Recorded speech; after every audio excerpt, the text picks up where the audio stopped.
வணக்கம் நேயர்களே, நான் உங்கள் தவம். நமது தாரக மந்திரம் ஆரோக்கியமான மனிதனை உண்மையான பணக்காரன். இந்த உலகத்தில் உள்ள அனைவரையும் ஆரோக்கியமான மனிதர்களாக மாற்ற வேண்டும் என்பது நமது சிந்தனை.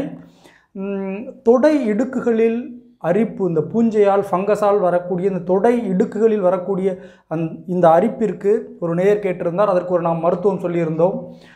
வெங்காயம், அது சின்ன வெங்காயமாக இருக்கட்டும் பெரிய வெங்காயமாக இருக்கட்டும், வெங்காயத்தை பேஸ்ட் போல் நல்லா அம்மியில் வச்சு அரைச்சி இரவு தூங்கும்போது 2 தொடைகளுக்கு இடுக்குகளில் நன்றாக ஒரு 10 நிமிடம் அரைக்கி தேய்த்து விட்டு நீங்கள் காலையில் எந்திரித்து வெந்நீர் வைத்து குளிக்க வேண்டும் என்று சொல்லியிருந்தேன்.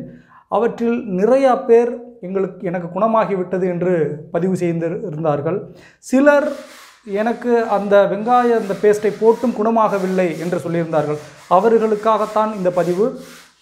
ஏனென்றால் எல்லாருக்கும் ஒரே வகையான பூஞ்சை வருவதில்லை. தொடை இடுக்குகளில் ஒவ்வொருவருக்கும் வேறு வேறு வகையான பூஞ்சைகள் வரலாம். நீங்கள் மருத்துவரிடம் சென்றால் கூட அரிப்பிற்கோ அல்லது தொடை இடுக்குகளில் ஏற்படக்கூடிய அந்த அரிப்பிற்கோ ஒரே மருந்தை எழுதி குணப்படுத்தி விட மாட்டார். முதலில் ஒரு பேஸ்ட் கொடுத்து போட சொல்லுவார், ஆயின்மெண்ட்டு. அப்படி இல்லை சரியாகலைன்னா அடுத்து வேறு ஆயின்மெண்ட்டு. ஏனென்றால் அது என்ன பூஞ்சை என்றே தெரியாது. அதுபோல தான் இப்படி வெங்காயத்தை பயன்படுத்தி குணமாக்க முடியாத தொடை இடுக்குகளில் இருக்கக்கூடிய அரிப்பிற்கு இன்னொரு மருத்துவம். நிறையா நேயர்கள் கேட்டதால் இதை சொல்லுகிறேன். மஞ்சள், பெண்கள் முகத்திற்கு போடக்கூடிய மஞ்சள் இருக்கு இல்லையா, அது மிகப்பெரிய ஒரு கிருமி நாசினி. அதனால்தான் நமது முன்னோர்கள் சித்தர்கள் எல்லாம் மஞ்சளை உடம்பு முழுக்க தேய்த்தார்கள் பெண்கள்.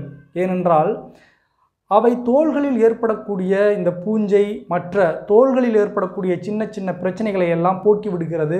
கிருமிகளை அண்ட விடாது தோள்களில். அதனால்தான் அது ஒரு மிகப்பெரிய கிருமி நாசினி.